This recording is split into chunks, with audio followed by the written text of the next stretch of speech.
Somos Novemed Somo Bienestar. Nuevo, Elevia Sense, con su compuesto bisnadina. Eleva la experiencia del placer.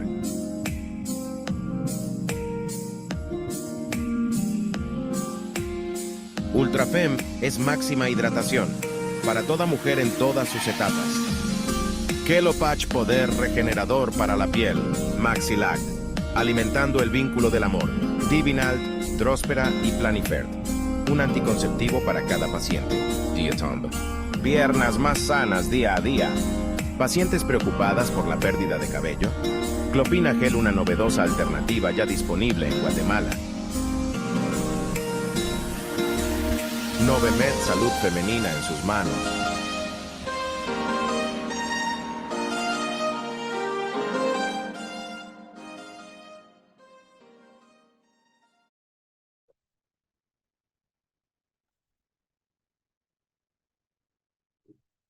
Buenas noches, mucho gusto en saludarles a los que ya estamos conectados.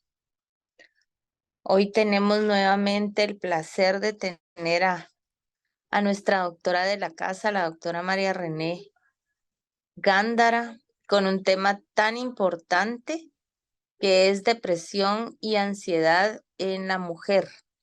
Y pues es un tema, como estábamos hablando tras bambalinas, que todos alguna vez hemos dicho estoy depre, me siento depre. Y pues hoy la doctora nos va a dar las herramientas necesarias para poder detectarlo. Pero lo más importante es saber a quién tenemos que referir para dar un tratamiento ya especializado a nivel psiquiátrico. Bienvenida, doctora. Muchas gracias. Buenas noches a todos. Es un gusto estar compartiendo nuevamente con ustedes. Voy a compartir pantalla.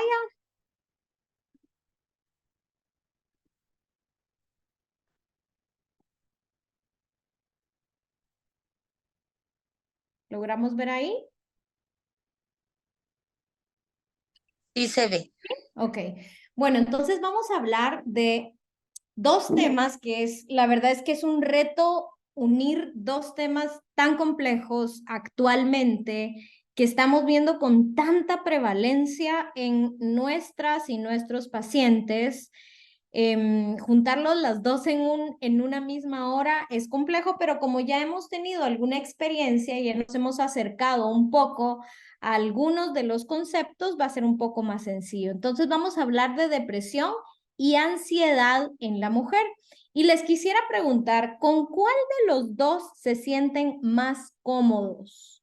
¿Con la sensación o con la idea de tratar una depresión o con la idea de que su paciente tenga una depresión o una ansiedad? ¿Con cuál de los dos se sienten más cómodos ustedes? Y ahí sí les voy a pedir que compartan en el chat para entender y escuchar un poquito qué piensan ustedes. ¿Con cuál de los dos se sienten más cómodos ustedes? ¿Con que la paciente que consulta presente depresión o la paciente que consulta con ustedes presente ansiedad? Para los que van ingresando, estamos hablando de depresión y ansiedad y la pregunta inicial es, ¿con cuál de los dos siento más comodidad?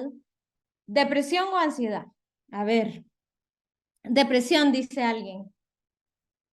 A ver, ¿alguien más quisiera compartir con cuál de los dos nos sentimos más cómodos? ¿Con depresión o con ansiedad? Bueno, en lo que esperamos a ver si los demás comparten, vamos a irnos adentrando en el tema. Y vamos a ver que vamos a tener 4 objetivos principales. Primero vamos a revisar la prevalencia de ansiedad y depresión en mujeres. A ver, ahorita estamos teniendo respuestas. Depresión, dice alguien.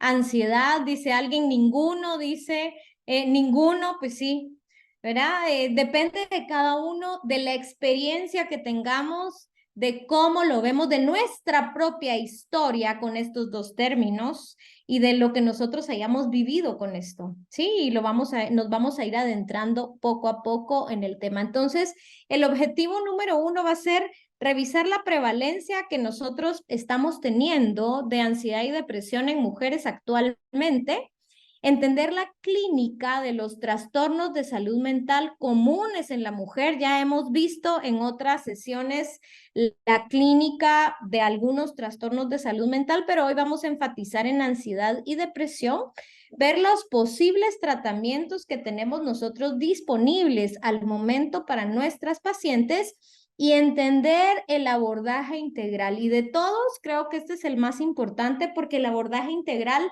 los involucra a ustedes como ginecobstetras, veo algunos psiquiatras también, nos involucra como un trabajo en equipo. ¿Qué puedo hacer yo desde la parte ginecobstétrica para apoyar a mi paciente y cuándo puedo atender y cuándo debo referir? Entonces vamos a revisar un poco sobre los trastornos de salud mental en Guatemala. Hemos hablado antes que la prevalencia de los trastornos de salud mental, este es un estudio que no es tan reciente, 2009, pero es único en su especie en relación a la numerización y a toda la prevalencia que se sacó de trastornos de salud mental en general en todas las regiones de Guatemala. Y en esa ocasión, en el 2009, el estudio mostró que 27.8% de personas en Guatemala padecían de un trastorno de salud mental y 1 de cada 4 padece de algún trastorno específico, y vamos a ver cuáles son los más importantes. El primero de todos, más prevalente, salió el trastorno de ansiedad, liderado o hablando del trastorno de estrés postraumático. Tenemos historia de guerra en Guatemala, tenemos una sociedad con violencia actualmente, estamos habituados a vivir en la violencia y eso nos hace tener posibilidades de tener más trastornos de ansiedad, específico el trastorno de estrés postraumático. Los trastornos somatomorfos son algunos de los que salieron más altos en esta prevalencia de trastornos de salud mental, y mucho de lo que pasa con las mujeres que atendemos en clínica tiene que ver con somatización, pero no solo con eso, sino también con hallazgos clínicos de ansiedad y depresión. Vemos también que hay uso y abuso de sustancias liderado por el alcohol, trastornos del humor o del ánimo, hablando de depresión, en ese momento 6.40%, y trastornos psicóticos. También vamos a ver que 27% de las personas padecen más de un trastorno de salud mental, es decir, que hay comorbilidades en la parte de psiquiatría, y solamente 2.3% de la población logra hacer una consulta. Y esto no hemos hablado del tipo de abordaje que recibe cada persona que tiene criterios clínicos para uno de estos trastornos. Entonces veamos qué pasó cuando tuvimos la pandemia de COVID 2019. Vemos que hay un aumento importante tanto en depresión como en ansiedad en hombres y en mujeres. Y aquí vemos que, o hemos mencionado en sesiones anteriores, que hay un vínculo muy cercano entre el proceso inflamatorio y el desarrollo de depresión y ansiedad en nuestras pacientes. Va a ser mucho más probable que alguien que tiene un tejido adiposo inflamatorio tenga síntomas de depresión versus alguien que no, o que alguien que tenga un sistema inmune activado pueda tener más depresión comparado con los que no. Y esto nos lo enseñó el COVID y otros hallazgos que hemos estado siguiendo. Hay el concepto de la inflamación de bajo grado, que es algo con lo que lidiamos todo el tiempo, que los marcadores no los vemos nosotros en los laboratorios clínicos habituales, pero podemos ver algunas hallazgos, algunos comportamientos, algunas cosas que pasan en el paciente que nos hacen pensar que hay un estrés crónico, que hay una enfermedad inflamatoria que se está metabólicamente apareciendo constantemente, y por ahí podemos tener más probabilidades de tener depresión y ansiedad. Entonces veamos un poco el origen de los trastornos de salud mental. Vemos que es polifactorial, no es un factor, sino que es una combinación de factores. Y vamos a empezar por el lado de genética y epigenética. Nos interesan los antecedentes familiares, lo que trae como carga familiar esta paciente, su historia, el estilo de vida que tiene hoy, lo que ha construido desde su niñez, adolescencia, adultez, lo que viene en su material genético y cómo es su personalidad. Y aquí podemos hablar también de los eventos anteriores que ha tenido con respecto a estrés, los cambios, los eventos vitales y la resiliencia que ha presentado en eventos anteriores. Además, tenemos la historia de vida, es decir, su proceso de crianza, vivencias dolorosas, trauma, negligencia y todo esto que ahora sabemos que hace trazas o que modela la regulación del sistema nervioso central para un futuro y predispone a que nuestra paciente pueda tener una depresión o una ansiedad más adelante en la vida. Además, tenemos el estrés y otras enfermedades. Sabemos que el estrés crónico, y hablamos de crónico, en otras clases hemos dicho que después de 5 días nosotros podemos empezar a tomar la respuesta de estrés como crónica, y esos 5 días empiezan a alterar funciones fisiológicas normales del cuerpo y empiezan a hacer cambios en pulsos de liberación hormonal y otras funciones como el cortisol. Además, si hay una enfermedad inflamatoria de base de manera comórbil, podemos tener más posibilidad de desarrollar un trastorno de salud mental. Por otro lado, tenemos los sucesos, eventos vitales, situaciones que hayan pasado, pandemia, medicamentos, dieta, ejercicio, trabajo, carga laboral y situaciones de vida.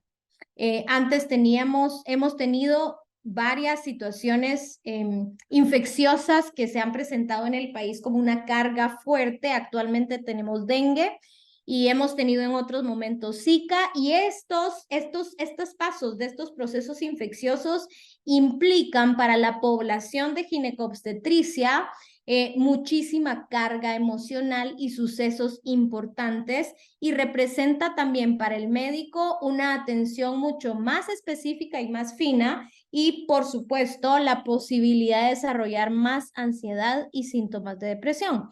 Entonces veamos que no hay un factor asociado, sino que estamos hablando de múltiples factores, multifactorial, y siendo multifactorial, las puertas de atención o las puertas de entrada para los síntomas de alguno de estos trastornos puede ser multientrada. Esa sería la ventaja de entender que una enfermedad o un padecimiento no empieza en un sistema, sino en una conexión de sistemas.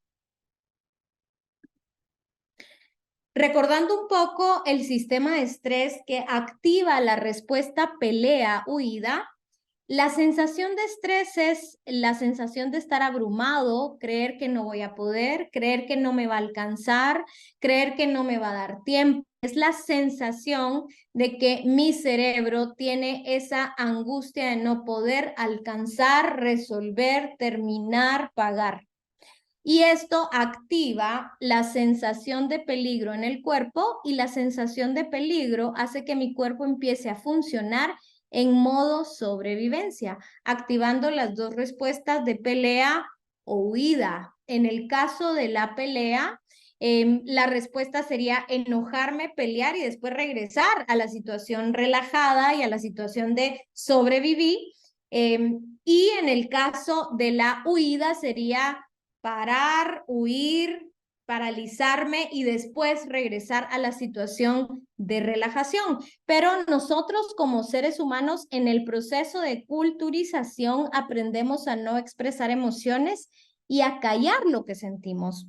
hay refranes, muchísimos refranes que caracterizan el calladita te ves más bonita, los trapos sucios se lavan en casa, no se vale enojarse, en esta casa no nos enojamos y muchas expresiones que ustedes van a ver que si nos ponemos a profundizar tienen una connotación bien importante en lo que las pacientes y nosotros como médicos creemos con respecto a las emociones y por ende cómo nosotros apoyamos o no los procesos emocionales de nuestras pacientes. Entonces veamos que el enojo que se guardó, que se inexpresó, más adelante puede parecer síntomas de depresión y es como el globo que se infló y después se fue desinflando y se fue desinflando y fue perdiendo esa tensión que lo hacía flotar y después es algo que ya no tiene tensión, que ya no tiene ganas, que ya no tiene disfrute y gozo en la vida. Ese sería ese tipo de depresión o una vida como en automático, en sobrevivencia. Y por el otro lado, el miedo nos puede llevar, el miedo que se guardó, que se reprimió, nos puede llevar a experimentar angustia y la angustia nos puede llevar a experimentar la sensación de pánico, que es la creencia, la sensación inminente de que algo malo me va a pasar. Y ambos pueden representar enfermedades o desembocar en enfermedades crónicas, tales como ansiedad, depresión, falta de placer en la vida, pero también enfermedades inflamatorias, enfermedades crónicas que hayan estado latentes en el material genético de nuestra paciente, pero que se despertaron con todos estos estímulos de estrés y situaciones de vida que fue presentando la paciente. Entonces vemos cómo, y aquí hablamos del eje PINE, que nosotros le hemos llamado así para entenderlo y para hablar más sencillo de él, que es el eje psicoinmuno-neuroendocrino, y cómo cada uno de estos sistemas tiene comunicación uno con el otro, y por eso nosotros tenemos el mismo lenguaje, por eso psiquiatría, psicología, endocrino, gine, podemos hablar desde el mismo marco de referencia, porque el eje PINE nos une.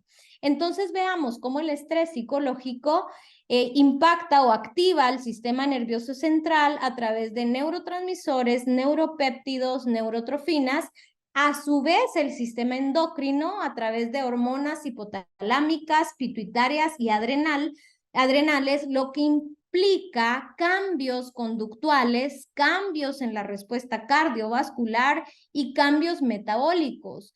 A su vez, el sistema inmune entra en juego a través de dos respuestas posibles y esto va a depender de la paciente, que puede ser inmunosupresión o un proceso de inflamación o autoinflamación, lo que nos lleva a regresar a la homeostasis o entrar en una sobrecarga alostática que nos lleva a presentar enfermedad. La diferencia, estamos más habituados a escuchar la palabra homeostasis, que lo entendemos como los sistemas en equilibrio. La alostasis se refiere a la tendencia que tiene el cuerpo constantemente a regresar al equilibrio. Entonces, si estoy teniendo muchos cambios, mucha demanda, mucho estrés y mi cuerpo está tratando de regresar constantemente, llega un punto en el que el mecanismo de alostasis se quiebra y ese quebrarse, ese mecanismo de alostasis, el regreso al equilibrio, se pierde y entonces yo enfermo. ¿Con qué? Dependiendo de la persona, del material genético. Entonces la alostasis tiene que ver con la pérdida de equilibrio y hablamos de una sobrecarga alostática que nos lleva eventualmente a tener una activación de síntomas que juntos llamamos enfermedad. Entonces veamos características principales de ansiedad y depresión en la mujer. La ansiedad es actualmente el trastorno más común de todos los trastornos de salud mental. Y es importante hacer saber que acompaña a casi todas las enfermedades, no solo de salud mental, sino que el componente emocional de casi cualquier enfermedad es de origen ansioso. Aquí hablamos también de pacientes que pueden tener una personalidad ansiosa, en donde casi siempre van a haber una ansiedad de bajo perfil que casi nunca se va a ir, y entonces son pacientes que preguntan constantemente las cosas, que llevan su lista, que no están seguras y que quieren reafirmación constante. Eso hablamos ahí no solo de un trastorno de ansiedad, sino de una personalidad con características ansiosas.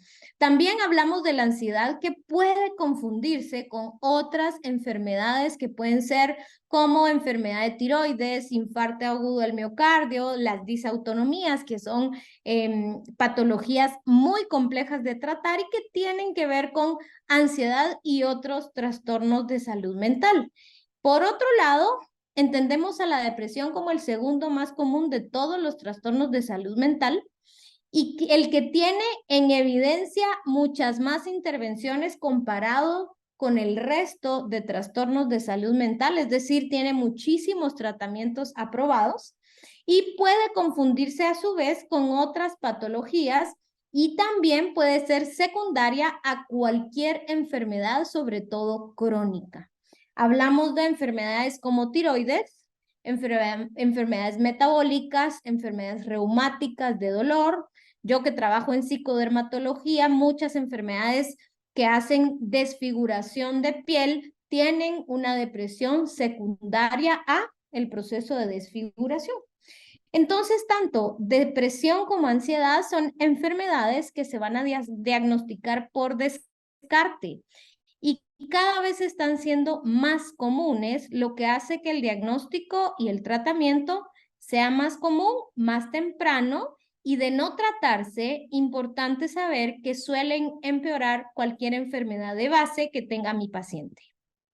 Entonces, ¿cuáles son los factores que nos interesan específicamente en la mujer? Y vemos diferentes momentos de la vida de la mujer. Vamos a ver que la pubertad es un momento de cambio, de transición, en donde la que era niña reconstruye o deconstruye el mundo que tenía internalizado en su proceso mental, lo desarma porque es un proceso normal, natural, lo tiene que desarmar para luego armar lo que va a ser su adultez. Y este proceso implica muchos cambios en la vida de la mujer, e implica peleas, implica contradicciones, y por lo tanto hay mucha más predisposición de tener ansiedad y depresión. La premenstruación, que es este ciclo que se repite mes a mes en las mujeres en edad fértil, donde hay algunos diagnósticos que nosotros tratamos, que podemos mejorar, y porque sabemos que para muchas mujeres hay trastornos específicos que pueden ser atendidos desde psiquiatría, pero la mayoría de mujeres experimenta, por cambios hormonales y pulsos distintos, cambios en el estado de ánimo que podrían llegar a ser o no una depresión.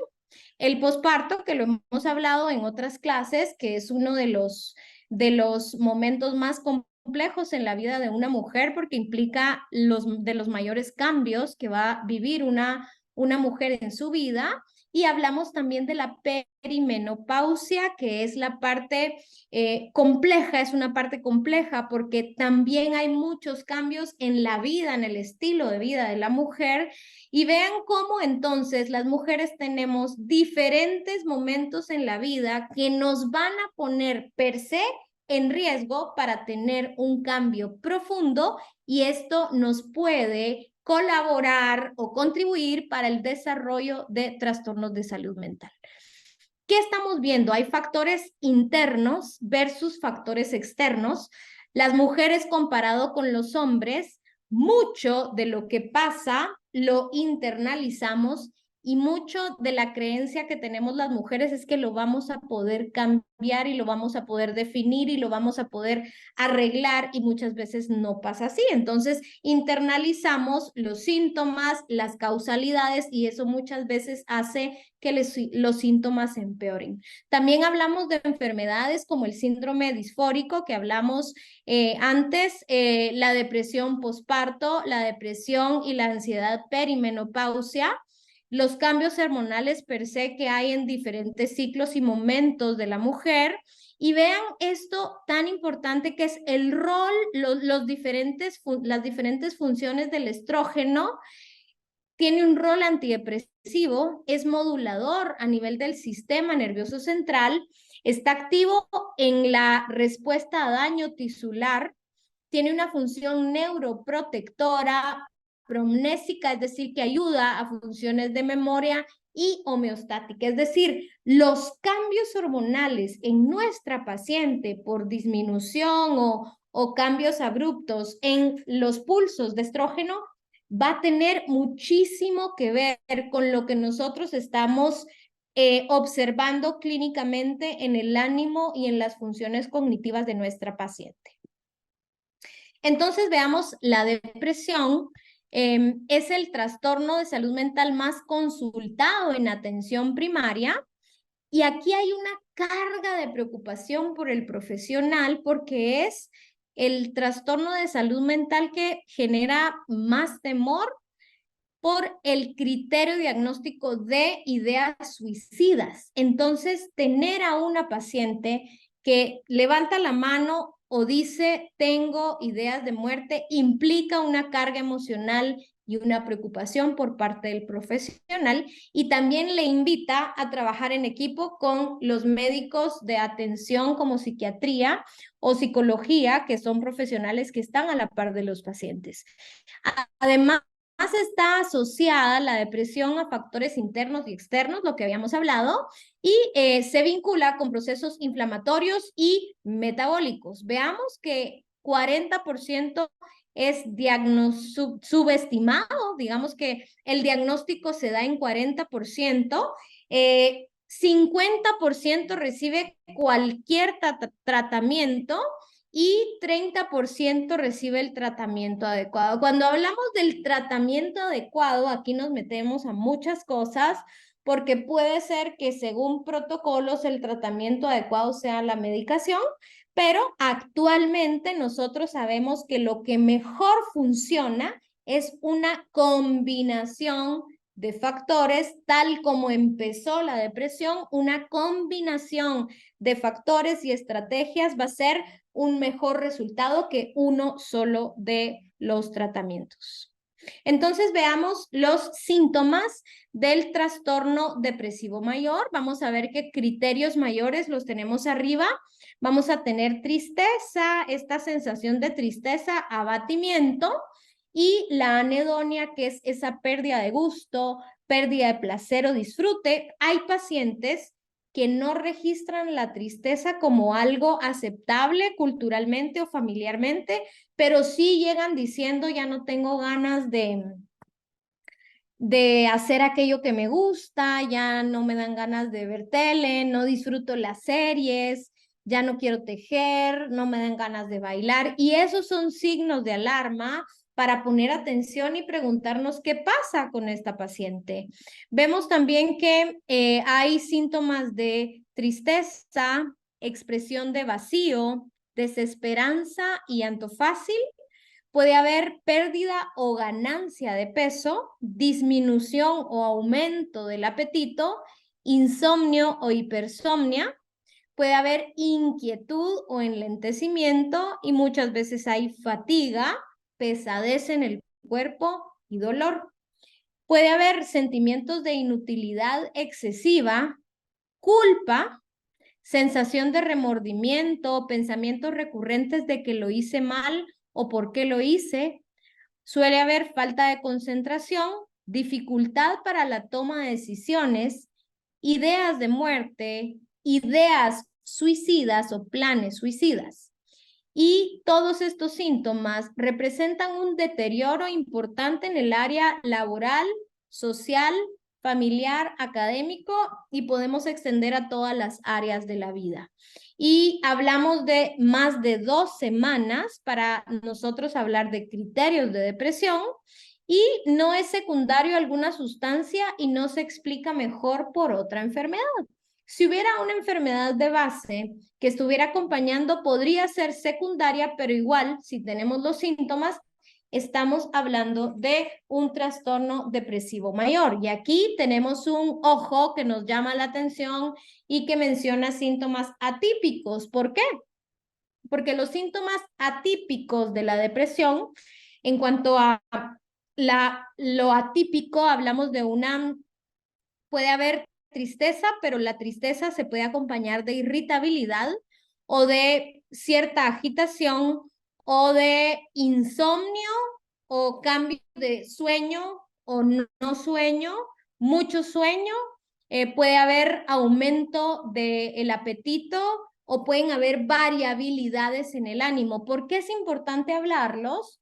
Porque los síntomas atípicos nos suelen predecir una depresión de tipo bipolar. Lo que estamos hablando ahorita es una depresión que solo estamos hablando de la depresión unipolar que tiene un tratamiento específico, pero si nosotros notamos síntomas atípicos, vemos que esta paciente está eléctrica, habla mucho, está irritada, es explosiva y no es lo habitual para esta paciente, probablemente estamos hablando de una depresión atípica que tiene relación con el trastorno afectivo bipolar y que tiene un tratamiento diferente a el que vamos a ver para la depresión unipolar. Hablando de la ansiedad se parece a la sensación de miedo. Solo que, bueno, todos hemos experimentado sensación de miedo. De repente vivimos algún suceso que nos haya asustado mucho, algún suceso donde sentimos palpitaciones, falta de aire, o de repente me paralicé, o estoy en alguna situación donde no tengo el control, y esa sensación de miedo es lo que se vive en la ansiedad, solo que es una desproporción de la respuesta de miedo. Y la diferencia es que no hay un estímulo específico que en ese momento esté ahí presente que me esté provocando dicha respuesta. El sinónimo es la angustia. Algunos hablan de la angustia como esta sensación mental de preocupación de que algo malo puede pasar y la ansiedad como la respuesta corporal o fisiológica. Además, la ansiedad es parte de muchas de las enfermedades psiquiátricas y suele ser en muchos casos la punta del iceberg con el que llega la paciente o los pacientes, y abajo, cuando empezamos a tratar la ansiedad, pueden mostrarse otros síntomas de otras patologías psiquiátricas. Tiene tratamientos específicos también y es más común en mujeres que en hombres.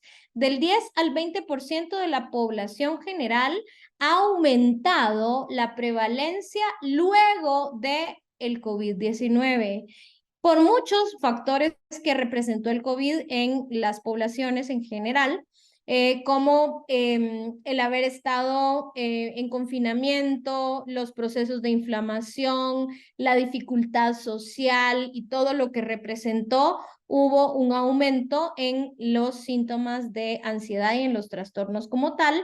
Y es importante ver que del 20 a 40% de la ansiedad se presenta en atención primaria, es decir, que puede ser que de repente el médico del centro de salud es el que esté recibiendo más pacientes con ansiedad y depresión y nosotros estemos recibiendo una proporción específica de ansiedad en la clínica. Vamos a revisar qué es el ataque de pánico porque es algo que hace muchas veces, lo que hace consultar a la paciente suele ser una ansiedad desproporcionada como ataque de pánico, que también le podemos encontrar como ataque de angustia o crisis de angustia, y vamos a tener de los siguientes síntomas por lo menos 4 juntos que se presentan de manera intensa y en ese momento como escalan de manera rápida y después vamos a ver que poco a poco empiezan a disminuir, pero la característica es que por lo menos hay 4 de estos presentes al mismo tiempo. Y los síntomas son palpitaciones, sudoración, temblor, dificultad para respirar, sensación de ahogo, dolor en el pecho, náusea o malestar gastrointestinal, mareo, inestabilidad o sensación de desmayo, escalofríos o calor, parestesias, desrealización o despersonalización. Estas son características que no todas las personas las refieren, pero es la sensación de que yo me veo desde afuera en ese cuadro donde yo mismo no me puedo ayudar o yo percibo que lo que estoy viviendo no lo está viendo mi propio cuerpo. Son experiencias que tienen que ver con la sensación de miedo, temor.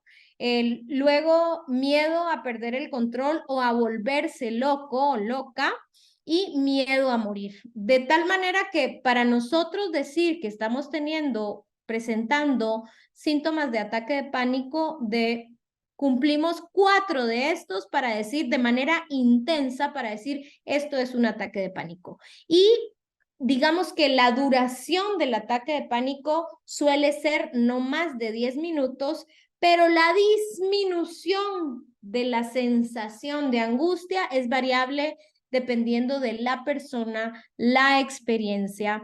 Una de las cosas que hacemos en psiquiatría es enseñarle o hacer una psicoeducación específica para hacerle saber a la paciente que no va a morir de esto, aunque muchas veces le han dado ganas de ir a la emergencia o tal vez ustedes la han visto en la emergencia porque presentó un ataque de pánico, una crisis de angustia que se resolvió al utilizar una benzodiazepina, ¿sí?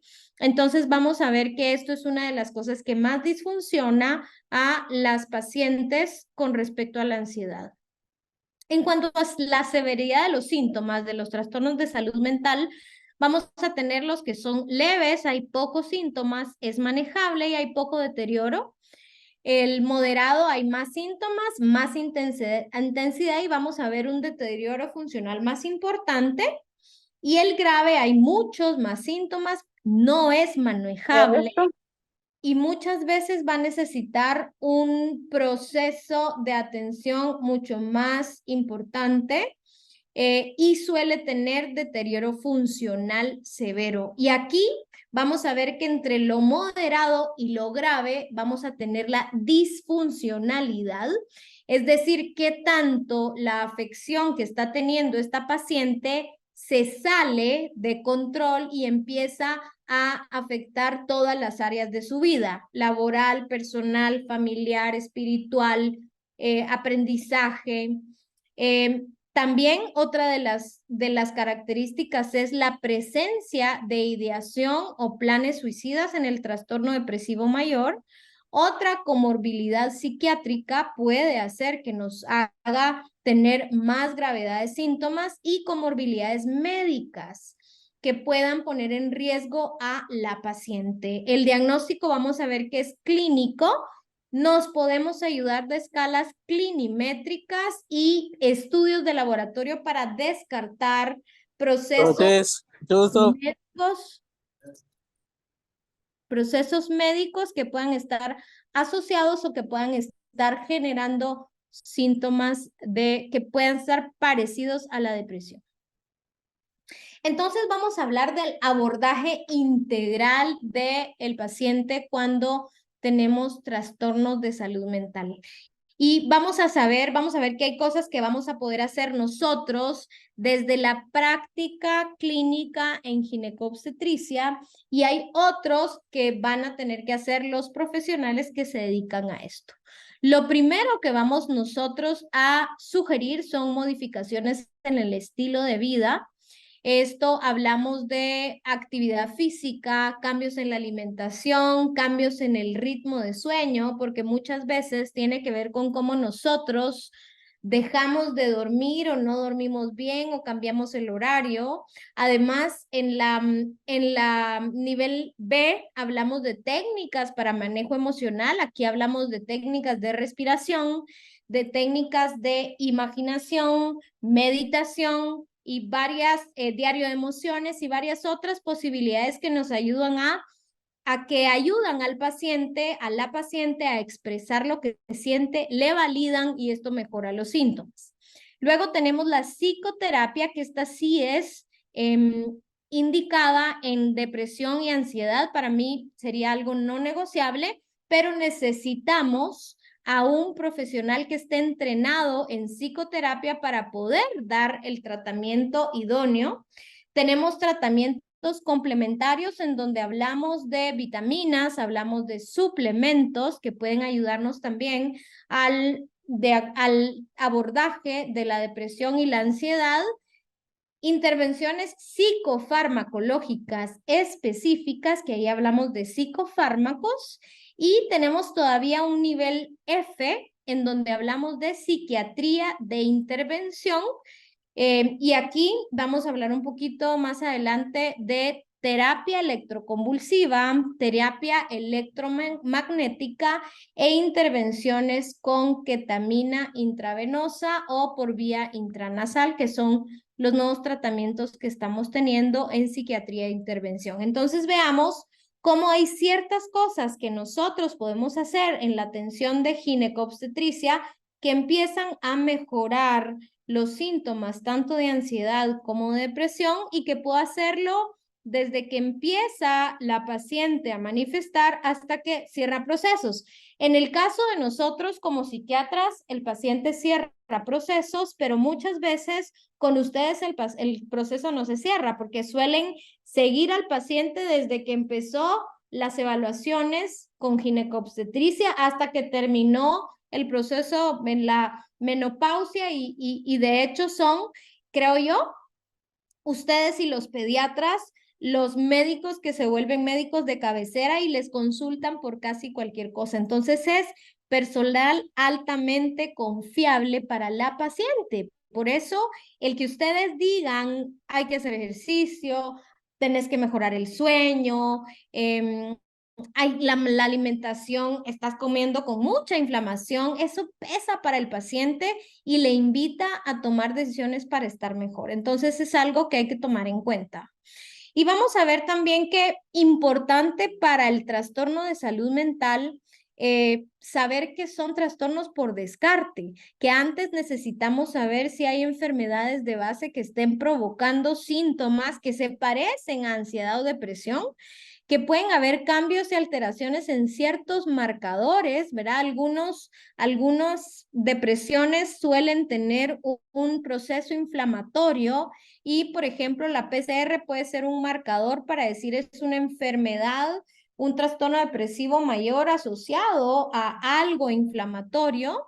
Puede también pueden acompañar tanto la ansiedad como la depresión otras enfermedades de base o disparar enfermedades de base.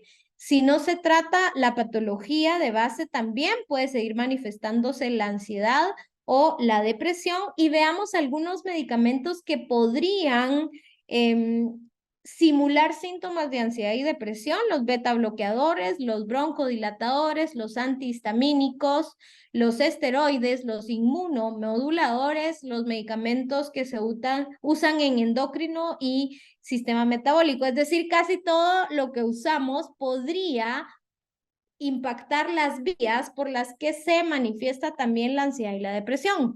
Entonces, como médicos ginecobstetras, de abajo para arriba, ¿qué vamos a hablar o qué necesitamos empezar a hacer?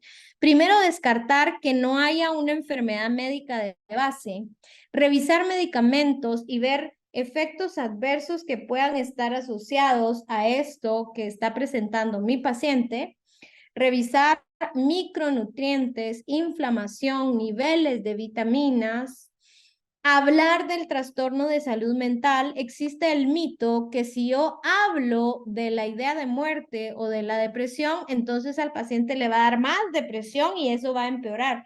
Y la verdad es que cuando ustedes son empáticos con el paciente, con la paciente se siente a gusto, se siente validada, se siente escuchada y tiene muchas más posibilidades de tratar efectivamente el trastorno de salud mental que está presentando. Entonces, para ir como concretando esta parte, vamos a promover modificaciones en el estilo de vida, sueño, alimentación, actividad física, pasatiempos. Pasatiempos es algo que cambia mucho cómo la gente vive. Tener tu pasatiempo y tener esos momentos donde haces cosas que disfrutas hacer es vital para la vida, sobre todo cómo vivimos corriendo actualmente nosotros. Es importante que nosotros practiquemos pasatiempos. Aquí vamos a saber que este primer nivel puede ayudarnos en depresiones leves e incluso hasta moderadas, pero lo voy a dejar en todos los tipos de depresión o ansiedad. Luego, importante que podamos psicoeducar y evaluar síntomas, explicar de la manera más empática posible qué es la depresión y qué es la ansiedad y los diferentes tratamientos que pueden haber.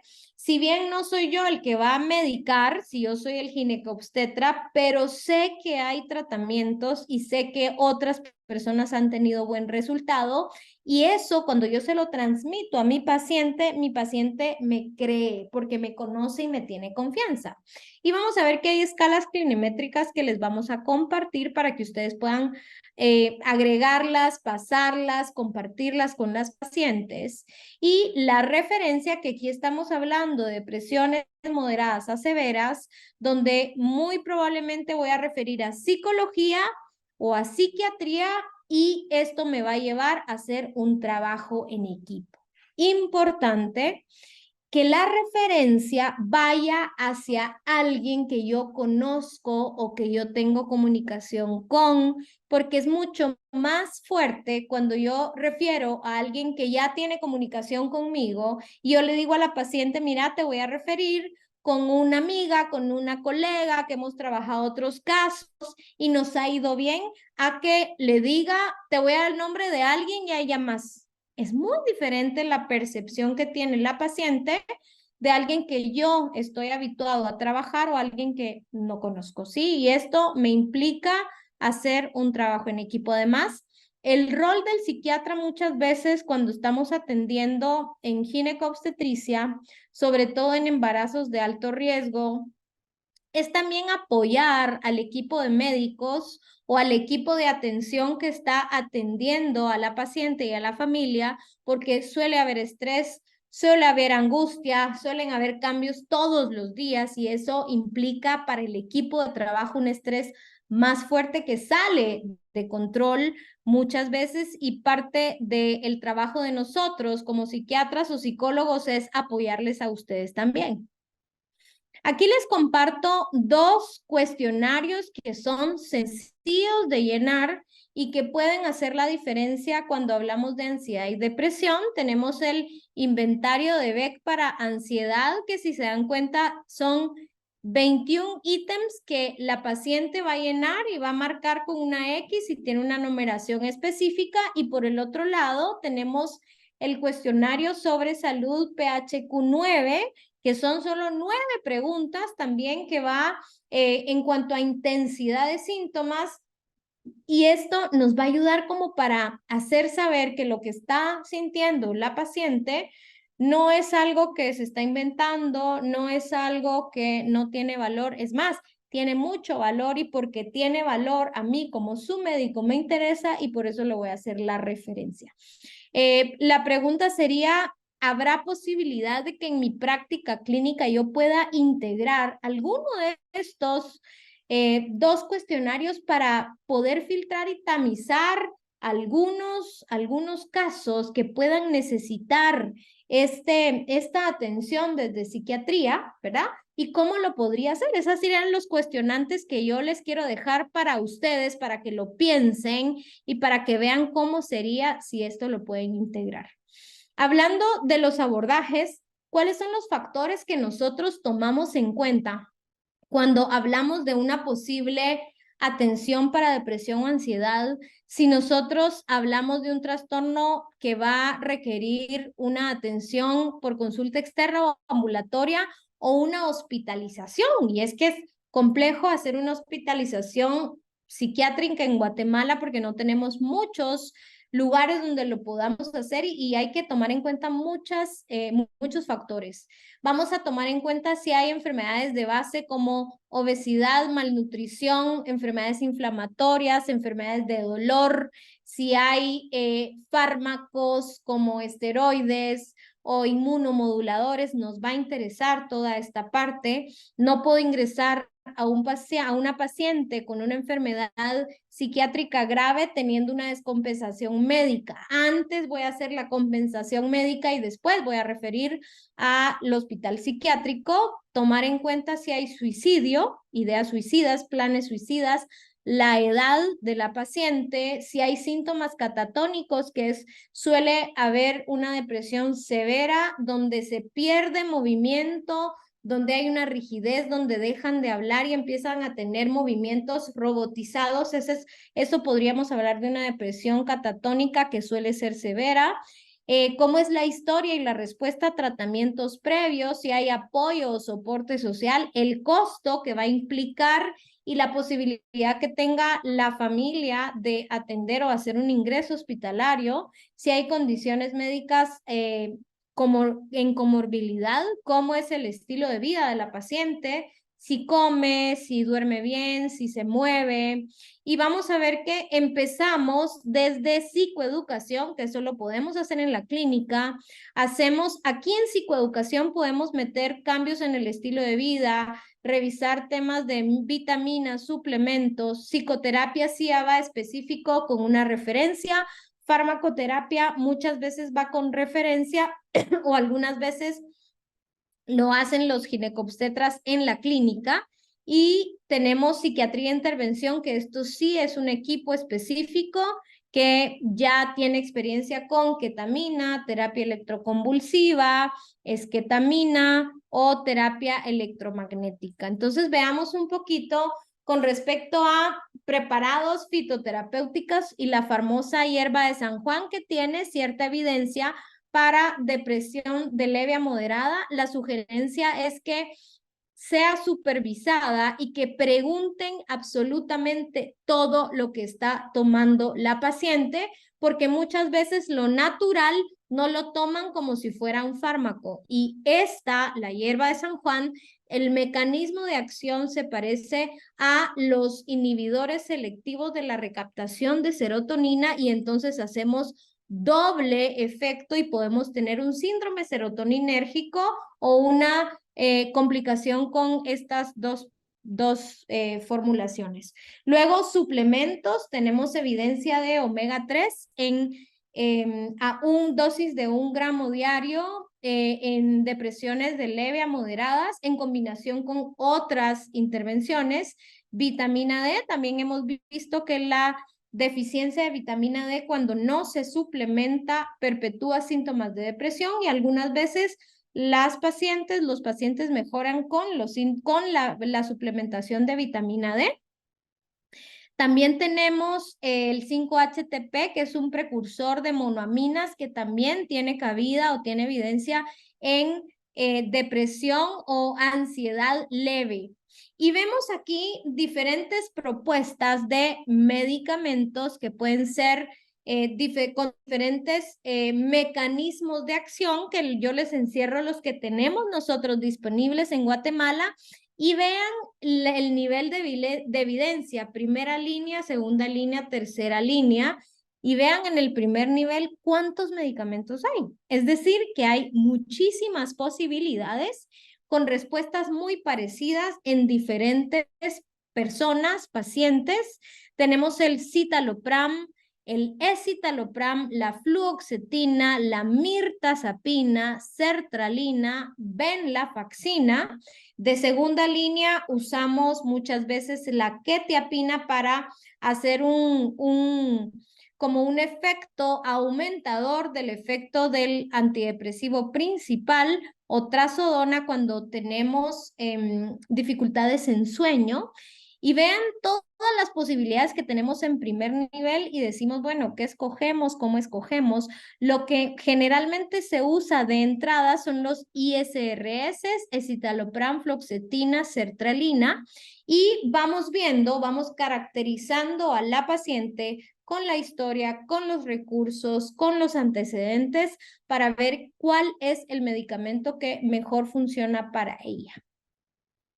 Vamos a ver que los ISRS disponibles ya los platicamos en la diapositiva anterior, se los recuerdo, y está aprobado para depresión y ansiedad, serotonina, y todos los demás tienen aprobaciones específicas. ¿Qué vamos a tener como eventos adversos generales de los ISRS? Resequedad, cefalea, náusea, diarrea, agitación, inquietud, disminución de la libido, anorgasmia, alteraciones del sueño y alteraciones del hambre. Y muchas veces vamos a ver que la paciente llega diciendo que los efectos secundarios son como la misma depresión. Claro, porque pasa tocando los mismos sistemas de neurotransmisores, pero es importante hacer saber y dar a conocer los eventos adversos para poder tener una posibilidad más grande y una adherencia mejor al tratamiento. Y en psiquiatría, el concepto que yo utilizo, vamos a ver cómo te va, vamos a hacer una prueba terapéutica con este medicamento. Vamos a empezar con dosis bajas para ir viendo la tolerancia y más adelante ir subiendo a las dosis necesarias para hacer el cambio, y la mayoría de veces en general nos va bien. Entonces les tengo, a ver si nos da tiempo, tenemos un minuto, ¿será que todavía lo podemos hacer, doctora Sara? Si alguien me puede responder, a ver si todavía podemos hacer esto o vamos terminando ahí y les dejo los casos para que ustedes los vean. Sí, doctora, adelante. Ah, va. Entonces, este caso es, vamos a hablar de Marta, 38 años, casada, recién perdió su trabajo, tiene un hijo con cesárea, hipotiroidismo, sobrepeso moderado. Entonces, Marta refiere que tiene llanto fácil, desgano, dejó de tomar el medicamento para la tiroides, ha subido de peso, tiene conflictos con su pareja, ha pensado en morir, teme compartirlo con los demás y cada día quisiera quedarse en su cama. Todo esto lleva 2 meses y medio de estar pasando. Desde mi área como ginecobstetra, ¿qué se me ocurre que puedo hacer con Marta? ¿Qué se me ocurre que puedo hacer con Marta? ¿Alguien? ¿Alguna sugerencia?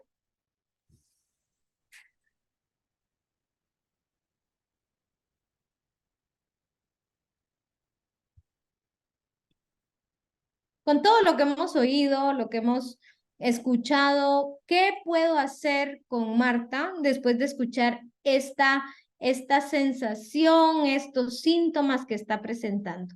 ¿Qué tiene Marta y qué puedo hacer yo? No veo ningún comentario aún. Voy a pasar al caso número 2 y si quieren, si tenemos un tiempito, vamos a ir colocando lo que cada uno va pensando. Este caso es el caso de Claudia, de 42 años, casada, diseñadora, tiene 3 hijos, 2 cesáreas, un embarazo gemelar, tiene vitiligo y dermatitis atópica. Y refiere Claudia tener inquietud, boca seca, sensación de que no puede respirar. Relata que un día manejando, al entrar a un paso a desnivel, sintió que no podía respirar, sudaba frío, sentía náuseas, pensó que iba a morir, la dermatitis se empeoró y tiene miedo constante a morir. Los síntomas llevan 1 mes. Desde mi área como ginecobstetra, ¿qué hago con Claudia? Entonces les pongo estos 2 casos porque son casos, tal vez la sintomatología o las comorbilidades no son las mismas, pero son casos comunes que nos pasan constantemente y que podemos tener un rango de acción como ginecobstetras, como psiquiatras, y la idea sería empezar a hablar de estos temas, a enfrentarlos, a abordarlos y a tener como un lenguaje más fluido y con menos angustia nuestra como profesionales para poder abordar estos casos. A ver, nos comentan aquí, primer caso, primero realizar laboratorios por el tema de haber dejado medicamento de hipotiroidismo. Ese sería número 1, criterio importante. Dijimos que antes hay que descartar porque son trastornos por descarte. Y no sé si alguien más quisiera comentar. Gracias, Leslie, por tu comentario. No sé si alguien más quisiera comentar. Caso 1, también dice Andrea, medir niveles de tiroides para ver readecuación de dosis, valorar, responder test para detectar síntomas de depresión. Excelente.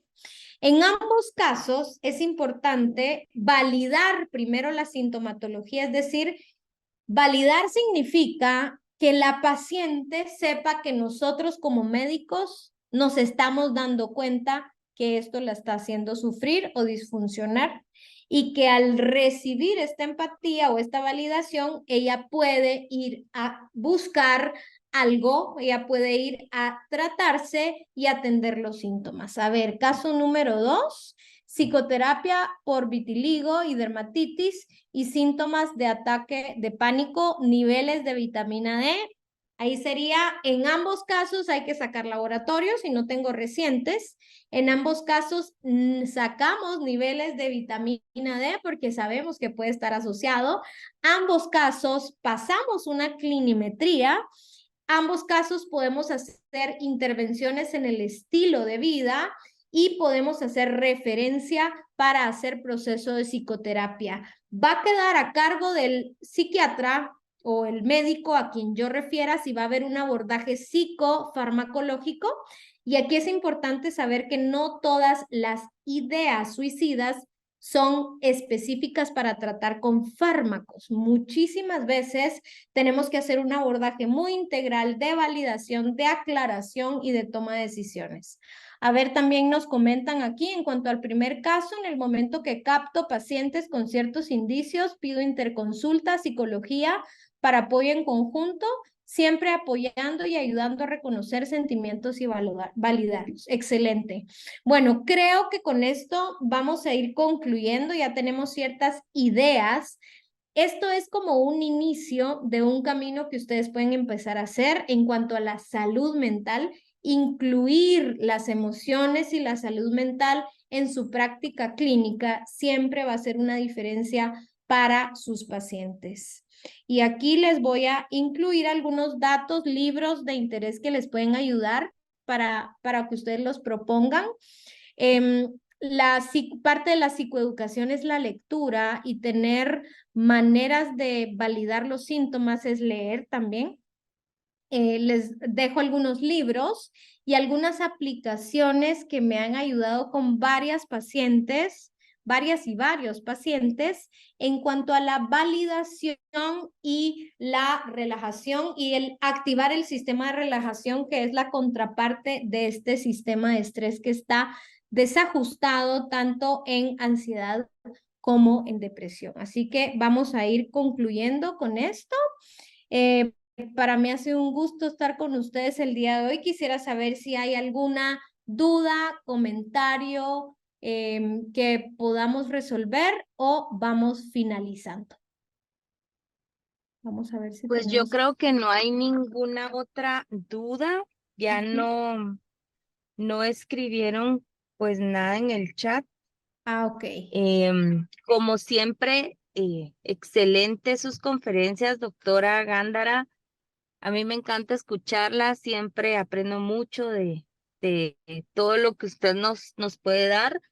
Y como mencionábamos, este es un tema que día a día nos enfrentamos con personas que por cualquier situación, yo hoy en clínica me decía una paciente que había estado muy ansiosa por todo lo que había sucedido la semana pasada. Entonces, embarazada, empezando su embarazo, y me dice, y ya me puedo mover. Y yo le digo, pero ¿y por qué se dejó de mover? Porque tenía miedo de que el estrés pudiera pasarme algo a mi bebé. Entonces, son situaciones que muchas veces no están relacionadas con una enfermedad, con algo, sino que es en general lo que vivimos y pues sí es importante que sepamos detectar y como usted mencionaba ahora al final, que tengamos las herramientas para poder involucrarnos de una mejor manera con nuestros pacientes. No sé si alguien quisiera comentar algo más y pues definitivamente agradecer a la doctora por tan importantes temas que nos compartió en este curso de salud mental que al final resultó muy buen aprendizaje.